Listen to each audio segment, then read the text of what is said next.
Okay, brilliant. Okay, yes. Thank you. My name's Dr. Hardeep Brazara, and I'm an Associate Professor of Learning and Teaching here at De Montfort University. I'm also an academic development consultant, and I help support the Decolonising DMU project. Just wanted to first start off by just kind of signposting to the No Space for Hate campaign that we've got here at DMU. So if anybody was interested or wanted to signpost this to their students, please do so. There's the slide there. The session this afternoon, I am delivering with my colleague Samaya Lunat. Myself and Samaya have been working collaboratively with a number of different staff across the institution to develop the Decolonising DMU toolkit.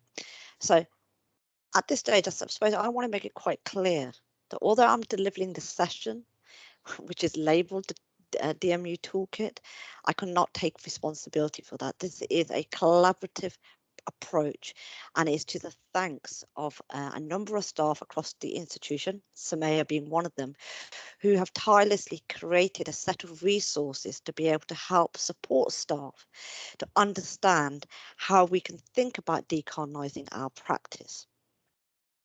So what I wanted to kind of just quickly summarise was the approach that we're taking here at DMU. Okay, and some of you were in Blessing's sessions just before, where she was looking at the decolonising practice on her undergraduate psychology degree programme. And there were a couple of comments that were in the chat box, and a lot of them just alluded to, okay, not about where we appropriate the blame. Is it the students? And then we're talking about the deficit model. Or are we saying, no, it's not the students, and therefore it's structural inequalities? And that is what is certainly the approach we're taking here at DMU, is we are taking what I would say a whole institutional approach. We are looking at the university at all levels, students, staff, policies, processes, what's happening in the classroom, what's happening outside of the classroom. Okay, so we're definitely not saying we're adopting the deficit model, we're moving away from that, but we're also not saying it's the sole responsibility of academics to address the awarding gap or the experiences that students have been sharing with us. What we're saying is it is the institution's responsibility in order to offer a decolonised, and the goal of building that anti-racist university. And I think for us at DMU, this is really, really important, because if we need to consider who our students are. You know, when we think, I mean, a large proportion of our students do identify themselves as being students of colour, who say actually English is a second or third language. And we've got an incredible number of international students. Okay, so although international students are not necessarily included in some of the metrics we look at when we're examining the awarding gap, okay, their actual experiences are just as important and valuable. Okay, especially when they make up such a large proportion of the student population. Also, we do need to kind of move away from homogenizing student identity and just kind of saying, looking at them under this terminology of BAME. In fact, there will be a paper that will go to the university executive team, where we're encouraging the university to move away from such labels. Okay, as an institution, stop using those labels, and actually to identify student and staff identity on an individual basis. So one of the key pieces of work that I've been leading on is developing this toolkit.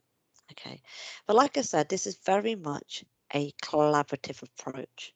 Okay, so although I might have led on the initiative, the work that is produced, which sits within the toolkit, is the thanks of a handful of academics and professional services staff. What we've done through the Decolonising DMU toolkit and the approach that we adopted was to empower staff across the institution to be able to share their good practice, to be able to identify different means they have been able to develop in their own practice in order to deliver a more inclusive practice, whether that be in the classroom or with activities which support student learning or the student experience outside of the classroom. So the approach we took was to ask members of staff to volunteer to be part of what we called an expert group. Okay, experts in the sense that they were able to draw upon their experience in already adopting and embedding good inclusive practice. So a call was put out to across the institution, and I'd say around 18 members of staff volunteered. Okay, and I think that's really important here. The staff are volunteering their time in order to produce these resources and then to share and cascade that best practice. So we had a group of 18 members of staff across the institution, and that was split between academic staff and professional services staff. This was then underpinned by what we call an advisory group. So we had individuals from both faculties and professional services who were offering some governance as to what should be included, okay, within the toolkit. So both the advisory group and the expert group were able to identify specific topics and themes that they wanted to see the toolkit to address. And remember, the purpose of our toolkit is about developing an anti-racist university. Unlike some institutions and some toolkits which also exist in the sector, which predominantly just look at the curriculum or look at the curriculum only, we wanted to develop a toolkit which was much wider in scope, looked at different areas of anti-racist behaviour, challenges and issues that students and staff had been talking about. And we wanted to empower staff to be able to get involved and to share that practice. And as a result, we've, over the last, probably is 12 months now, over the last course of the last 12 months, we have been able to produce a series of different resources. This is just a screenshot, okay, of the resources which currently exist. So there's 25 resources within the toolkit at the moment, okay, and a link to the toolkit will be provided in the slides towards the end, so you should be able to access these. Unfortunately, I'm talking mainly to our external colleagues who have joined us. At the moment, this website is internally facing, okay. We do have a Decolonising DMU website, and we will be ensuring that these resources will be on our website, which will then be externally facing. However, if there are any resources here which you would like to have access to sooner, okay, rather than later, do let me know, okay, and I'll be more than happy to be able to email PDF copies of these resources. So have a look at the list and see if there's anything specifically that you would like. For our internal colleagues, you can access this. Okay, this is on the Education 2030 website at the moment. So you can see there's a range of different resources. Okay, and this is, like I said, largely due to the contributions that a number of staff, academic and professional staff have shared in producing these resources. So there's some really good examples of good practice which are going on within the faculties.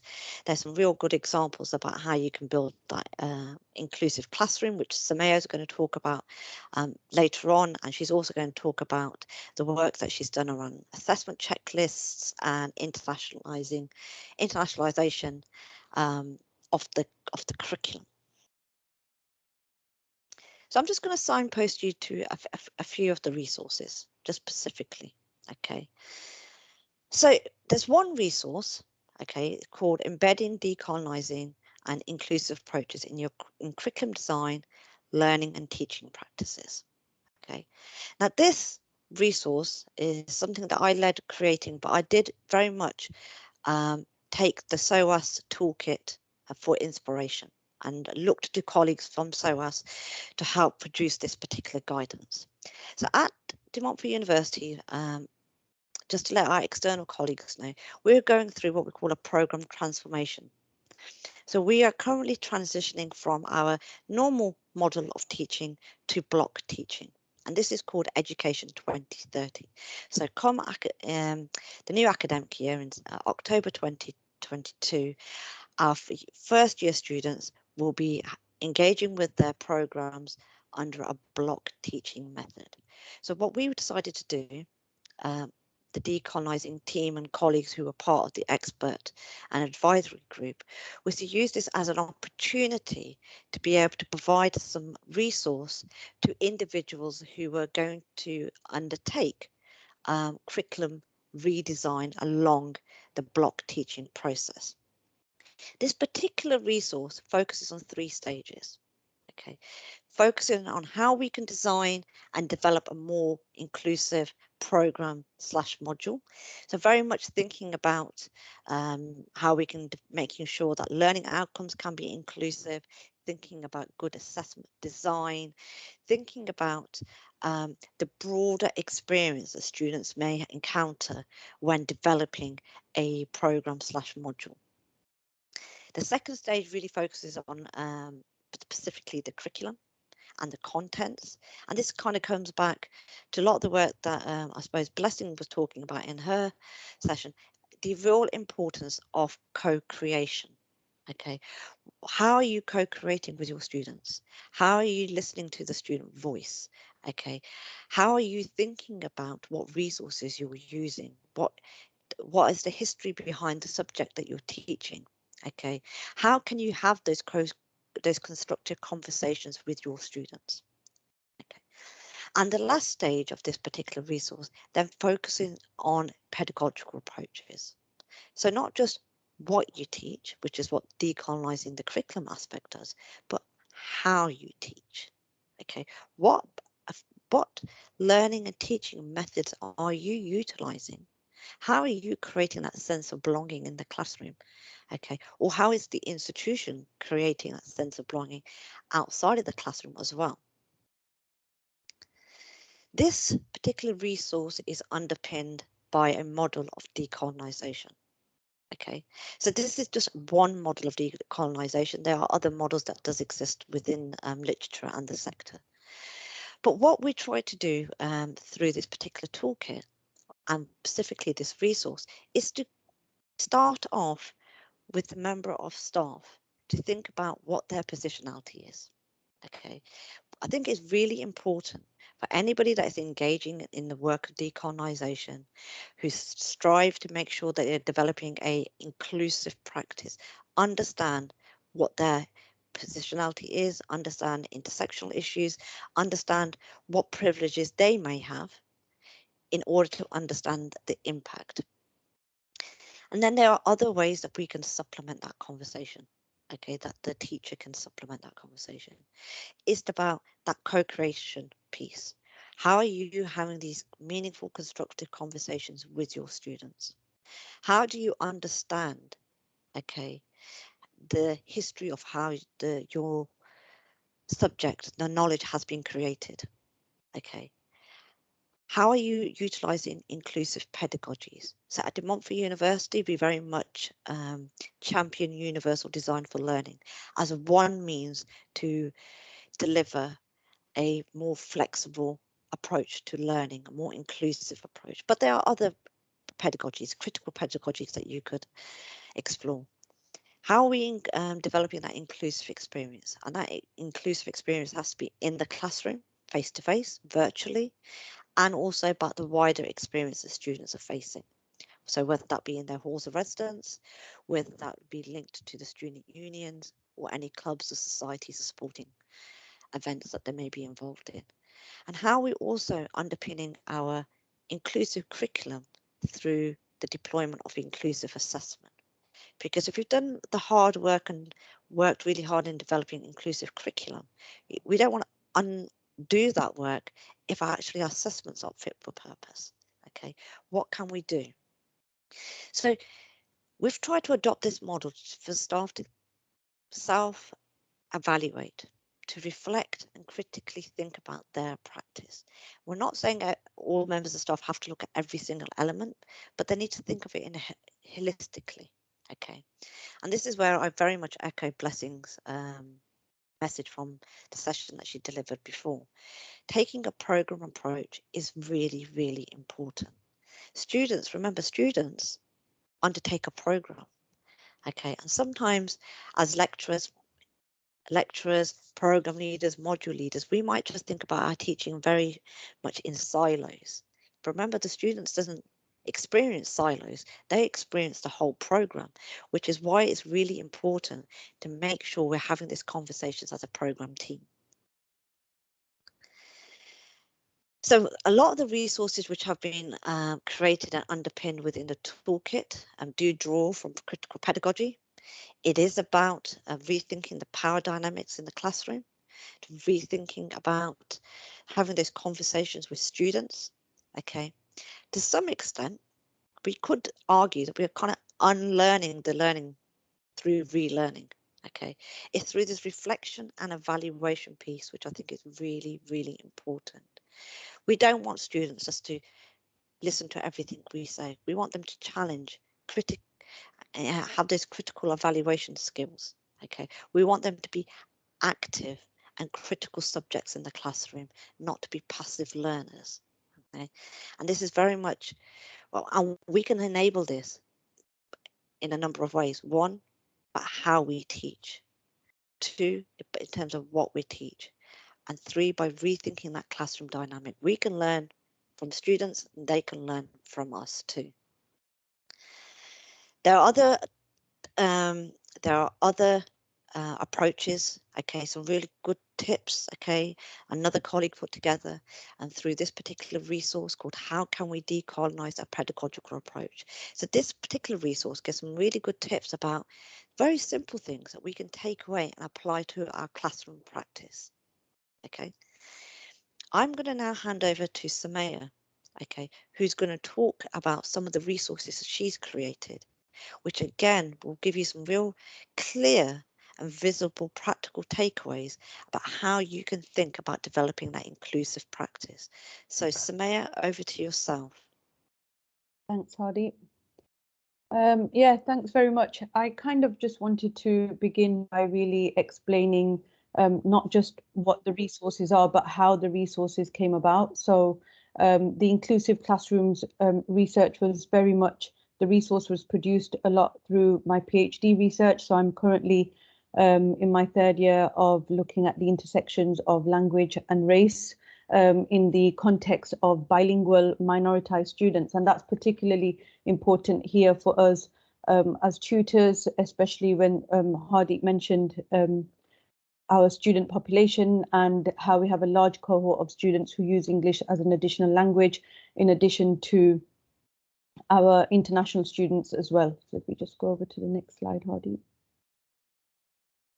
So looking at the research in terms of barriers to success for our students of colour, there's been some key findings within the literature, especially which has been produced by Singh, Stevenson and the UUK NUS report. And these themes really highlighted some emerging issues around students using the get by method to cope. So there was a tendency for students to avoid help seeking strategies, and they would tend to rely on their peers instead, in comparison to their white students who were more easily ready to contact their tutors. Whereas we found the literature identified that BAME students in particular would really kind of wait until it was a situation that they themselves could not fix, or their peers, until they basically got in contact with their tutors. There were also a lot of issues in terms of student segregation. So there weren't enough opportunities or support available for students to integrate. And this would also lead to feelings of isolation and students feeling withdrawn from their studies. And this would, of course, impact their sense of belonging on campus. And also the issues in terms of hesitance to ask questions in class. So this is really important because although the literature originally is just confined to student outcomes, so we're looking at the awarding gap, but I found that these issues go far beyond the awarding gap. So when we look at, for example, international students, within my own role as a personal tutor for a large number of international students within the faculty that I'm based at, there's been a lot of issues around this theme of hesitancy to ask questions. And when we try and uncover what some of the barriers are, students talk about things like language anxiety. They also talk about things like accent discrimination. And this has also been reconfirmed within my own PhD research with my conversations I've had with participants. There's also issues around low teacher expectations, so students feeling undervalued by their teachers, and again, prejudiced attitudes towards linguistic capability. So back to the previous presentation that I was in listening to Blessing, just things around this shock at students being able to speak English articulately, and these sort of microaggressions related to the use of language, and again, just an overall reduced sense of entitlement when it comes to seeking support strategies. And what's really important is our work that we did with the DMU Freedom to Achieve project before the Decolonising DMU project was born also identified key themes which very much aligns with what the literature is saying in terms of the awarding gap. So the project interim report identified 6 themes. These were, one of the themes was relationships. So this again was talking about discussions of a greater visibility of the need for role models and improved communication and transparency for processes around how we deal with issues around race and racism. Teaching and learning included more examples of culturally diverse materials being used in lectures and resources, and looking at how, not just at the content of what we teach, but how we teach. Community really focused on the sense of belonging and giving students more opportunities to engage with wider university life, such as volunteering. And development, again, this is really important because this was looking to build on academic skills and what support we give, especially to our international students when we think about their transition to UK higher education. There were also issues around employability, so needing more opportunities and specialist career support advice.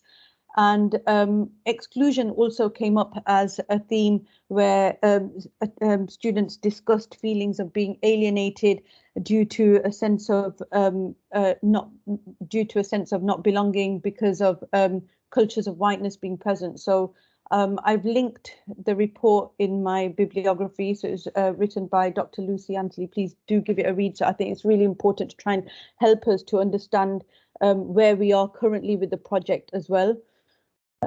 Next slide, please.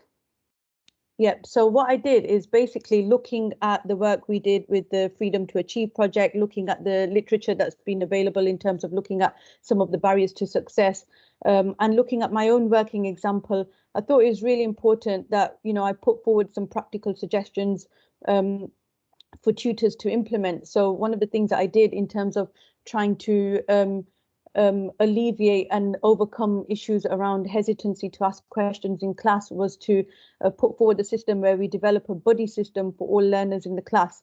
So this was really for students to have a go-to peer that they could sort of communicate with if they're not comfortable addressing their issues directly with their tutors. And within the resource, it'll give you more information as well. But I did say that it's not something that you should be nominating your students for. Students should actively want to take on that role. So I've been using this in terms of my international students, and this has worked really well. And it's brought forward a lot of issues that we might not have realized otherwise. And again, things like learning and pronouncing students' names correctly. I think this is really important. In terms of developing that sense of belonging for our students. A name forms a person's identity, and I know that in conversations I've had with staff and also with students, there's been instances where students have actually not had their names pronounced, and from a tutor's perspective it could be because they don't want to get the name wrong, but actually by not pronouncing the student's name or not even attempting it, you're kind of denying their existence. So I think it's really important that you should at least try. And the resource that I put forward for the Decolonising DMU Toolkit signpost tutors to resources that they could use where you're understanding the lived experience in terms of what happens, the effect it has on a person whose name has been constantly mispronounced, and also strategies in how to pronounce student names correctly. I think it's really important that we consider how we embed academic skills into our modules and programs without it taking on a deficit approach. I think I'll talk further about this in the inclusive classrooms, in my assessment checklist resource. And again, building onto my own PhD research when I'm looking at race and language, and I think it's really important that I think the language element is kind of neglected when we're looking at issues around student outcomes. And in particular, we've got a large cohort of international students. So we need to think about making our language more inclusive and thinking about how we say things, not just in the classroom, but even in email communication, that, is it marginalizing? Is it accessible? Or could we say things in a different way? If we're using things like cultural metaphors, that's fine, but just try and explain it to, just explain what you mean, because sometimes, as we know from research, students are less likely to reach out and let you know that they haven't quite understood something. And again, just to develop that sense of belonging, get to know your students. So have a knowledge of and respect cultural differences, and making sure that you are using a diverse range of examples, voices, case studies, and resources within your teaching materials. Next slide, please. So again, when I was talking about the, embedding academic skills, so what I've been doing in the faculty within my role as a senior international student lecturer is really working with tutors to support the learning and teaching of international students. And study skills has always been something that, I think needs to be incorporated within our module, but how do we make it where it doesn't take on a deficit way of thinking around a student's ability. So I've been liaising with tutors, and I thought even within my conversations that I've been having with students, students talk about their difficulties of navigating through lots of different resources of information. So having to look through PowerPoint slides, having to look at emails, having to go through the module handbook, revisit previous notes from conversations they may have had with their tutors in terms of meeting the assessment requirements, and then just making sure they've already got the added pressure of meeting deadlines before their assessments are due. So I thought it was really important to have everything put in one place. And again, the whole point of the checklist was to remove deficit perspectives and assumptions that we just expect students to know all of this stuff, particularly in the case of students who are new to UK higher education.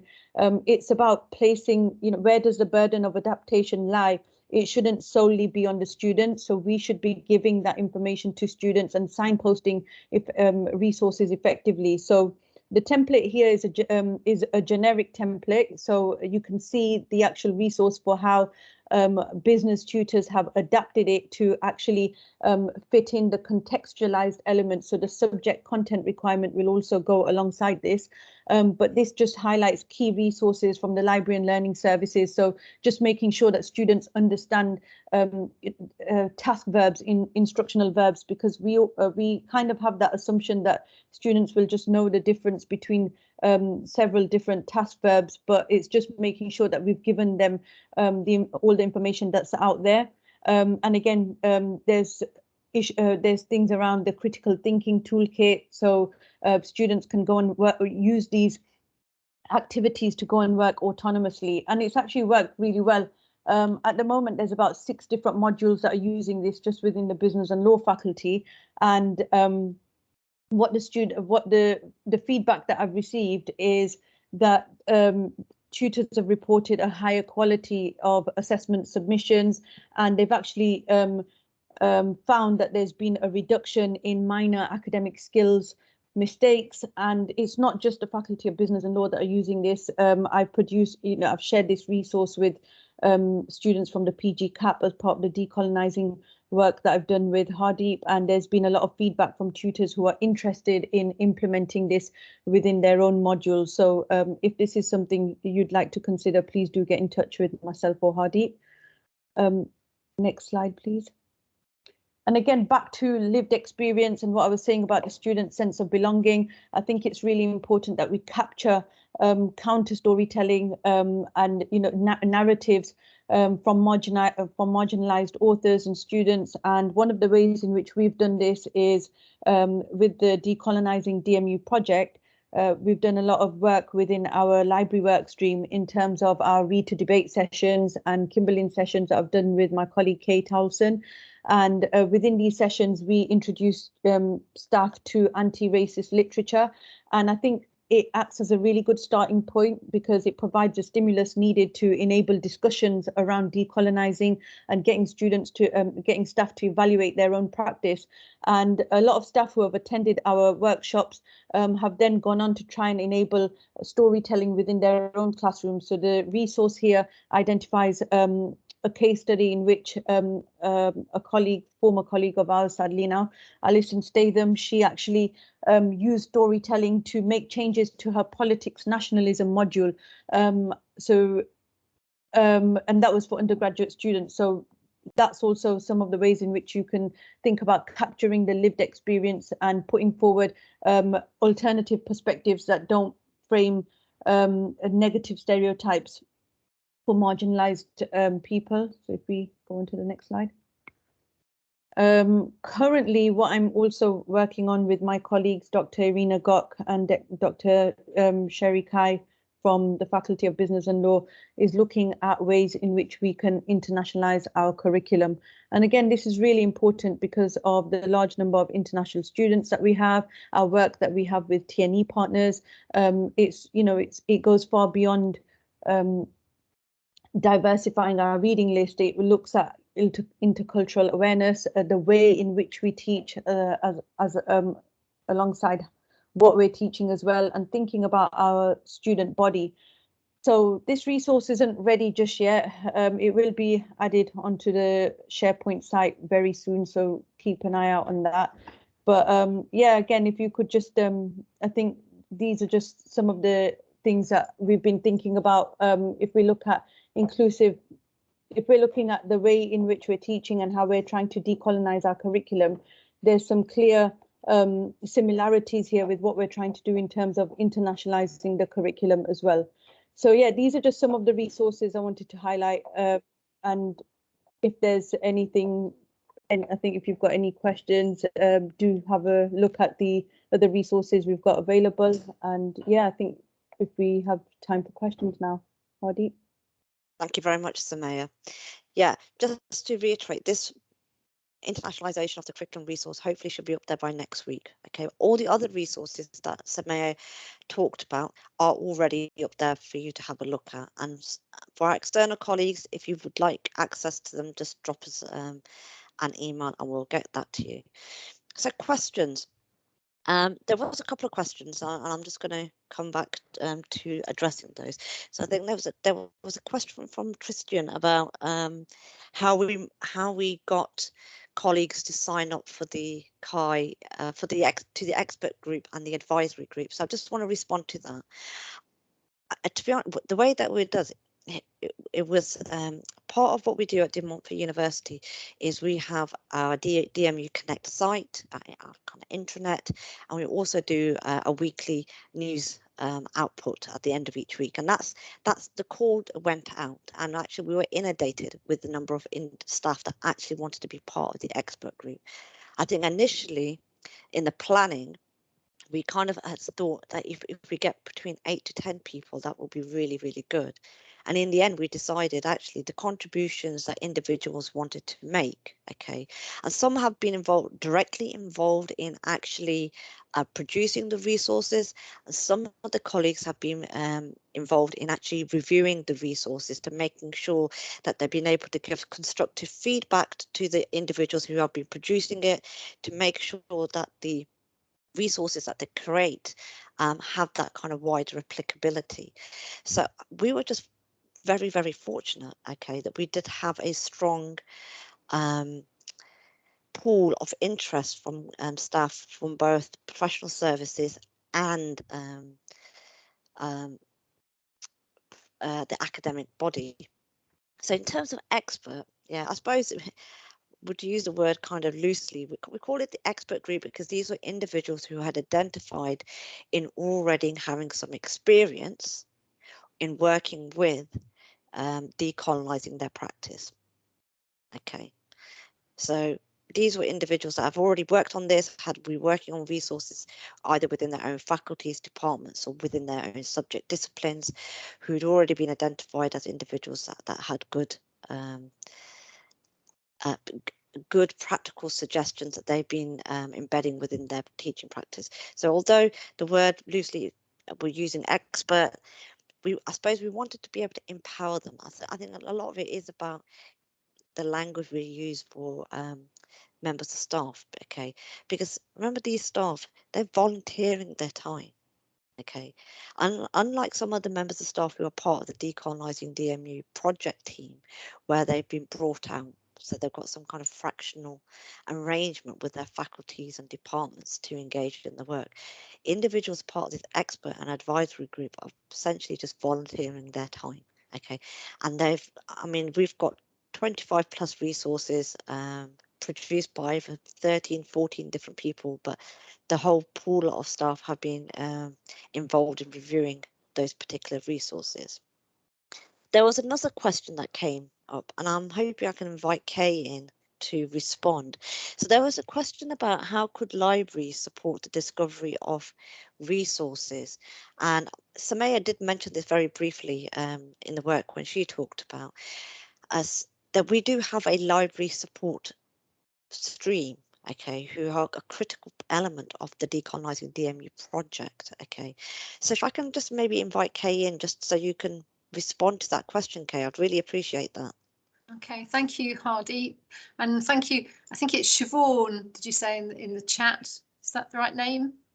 Further on, Margot, I think you said your name's Siobhan, so thank you for the question and bringing libraries in, because obviously we're very important. In terms of being involved in a kind of in co-creation to kind of develop that diversity and better representation within our collection, and we've certainly been very active in that. Our library collection is what we would say mainly reading list driven, i.e. we say obviously we aim to have all the resources on students' reading lists available in the library. So that therefore kind of determines a huge chunk of our buying or acquisitions policy, if you like. So we've been doing an awful lot. Well, I've been very heavily engaged in developing a workshop around decolonising the reading list, and the way that operates is it offers various tools and a bit of practical guidance around using different co-creative methods with your students, with your colleagues, to look at decolonising your reading list, you know, giving it better representation so that your students can start to feel a better connection with that. That's sort of like the main principles of that. There is a set of guidelines around that, and that is part of the Decolonising DMU toolkit that Hardeep and Samaya have been talking about today. Alongside of that, we have also been doing a lot of work, even with things along the kind of on the guidelines and the sort of processes and policies underlying our collection. So we altered the validation guidelines which are applied for new courses at DMU, which stipulate that they require culturally aware and fully diverse reading lists as part of their programme materials. We also show that within our collection policy as well. And also the reading lists in DMU, which are the DMU resource lists. So again, as part of those guidelines, part of the workshops that we deliver there as well in the kind of how to use DMU resource list or create your list, there is guidance or advice, if you like, that talks about having a culturally aware and diverse or representative reading list. As part of our collection acquisitions as well, we do actively seek any kind of diverse collection. So for example, we've recently obtained an ebooks collection which is entitled Equality, Diversity and Inclusivity, and it's quite a global collection of material as well. So and also underpinning the work around decolonising reading lists, we're now starting to look at that whole thing around knowledge production, and I think I'm trying to remember whether it was on this call or the one previous, it might have been the one previous, somebody was talking about that kind of paucity of knowledge from the Southern Hemisphere appearing within our curriculum. So we're starting to look at how can we sort of bring that into the classroom. Are there things that we can talk to about with students to sort of generate that awareness? So we do a lot of work around generating awareness about where material's coming from, you know, whose voice, what are the predominant voices, where are the hidden voices, and why are those voices hidden? So there's a lot of work going around there as well. And then just finally, just to sort of add another thing, obviously we do promote various resources, and there is always an ongoing display that does change throughout the year within the library that usually has different themes, and it promotes printed material or printed books. Obviously we have ebooks as well, by either authors, artists or researchers of colour. So with the idea of actually making that material out there, and that seems to be quite popular. We have to kind of replenish it quite frequently as the display's there, but the big importance is it's there the whole year round, and the themes change throughout the year. And the other thing there is, if anybody out there has any themes that they would like us to address, then please let me know, and I can see whether we can do anything about that as well, just as a thought. Thank you very much, Kay, and that's actually a nice reminder for me too. If there are individuals that have joined us on this session that would also like to make a contribution to the DMU toolkit, please do drop us an email and let us know. Okay, so you don't have to be exclusively part of the expert group to make a contribution. So if you've already got something that you're trying in your in your teaching practice, or in a student learning support role, or in your professional practice, which you think could be a useful addition, please do get in touch with us. Also, likewise, if you feel that there are gaps, there are areas within the toolkit which you would like to see covered, but there isn't anything, again, do let us know, and we will try to seek opportunities from colleagues across the institution to see whether we can address those particular gaps. I mean, the work on the toolkit is continuous. Okay, we are all, we're adding to the toolkit, almost on a weekly basis, as and when we identify an individual puts themselves forward, or we identify another good case study, and that is then produced to put onto the toolkit. So I've probably got about another 2 or 3 resources which are ready to go up onto the toolkit. And we're always looking for those examples of best practice, okay, especially where we can have those kind of practical tips, things which staff can take away and think about implementing into their own practice. So let me just pause here for a minute and just invite questions. Does anybody have any questions for myself and Samaya?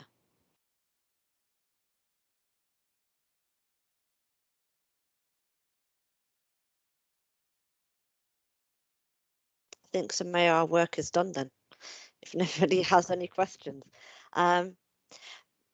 Sure, quite happy to take any questions that you might have. Hang on. Do you have any advice on to engage colleagues in departments who believe this kind of work may be unnecessary? Oh, yeah. It's a good question, Siobhan, a very good question. And I think part of the Decolonising DMU journey is to bring staff, okay, and students along with us to this journey, okay. And I'm not saying we've got I'm not saying everybody's on the same page, and I'm not saying everybody believes that they can make a positive contribution. And there will be colleagues that we engage with in faculty and I suppose our professional departments who feel that they do everything that they can anyway, okay.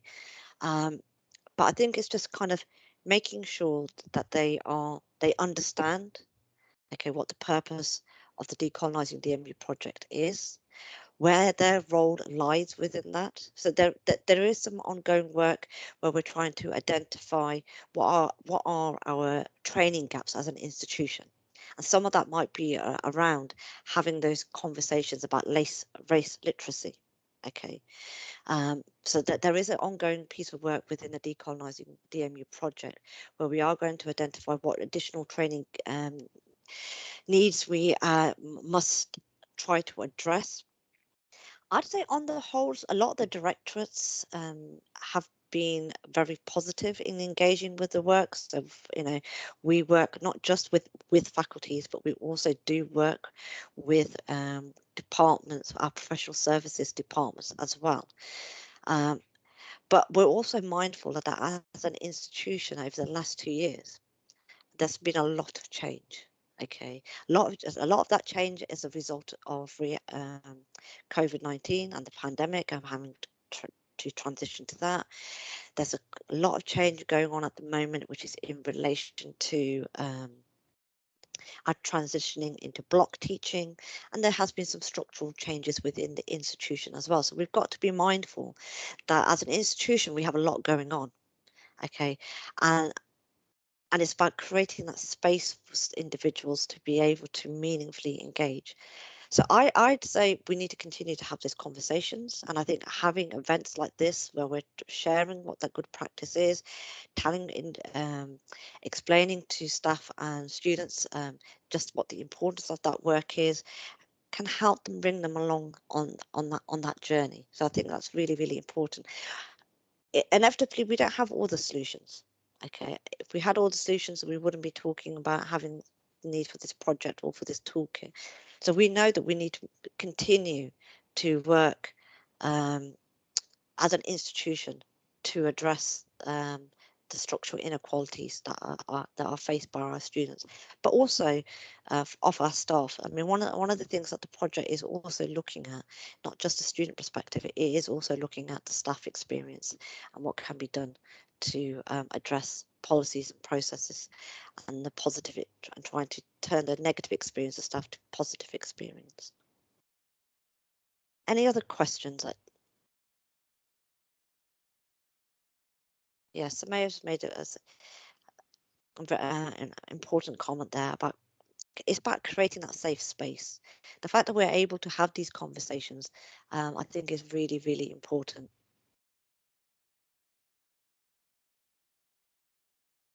Thank you, Lucy, for your comment there. Any other questions that you might have?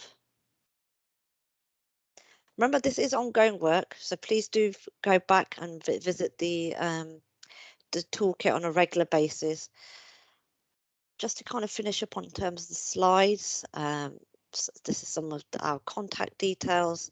That's the SharePoint's address if you wanted to locate where our the toolkit can be found, and if you wanted to get in touch with us to maybe access the resources if you're externally or to pose additional questions, please do. Samaya, do you have anything else to add before we finish up? No, I think everything's been said. Thank you very much, everyone, for attending. Yes, okay, yes. Thank you very much, everybody. I'm going to stop the recording. I forget.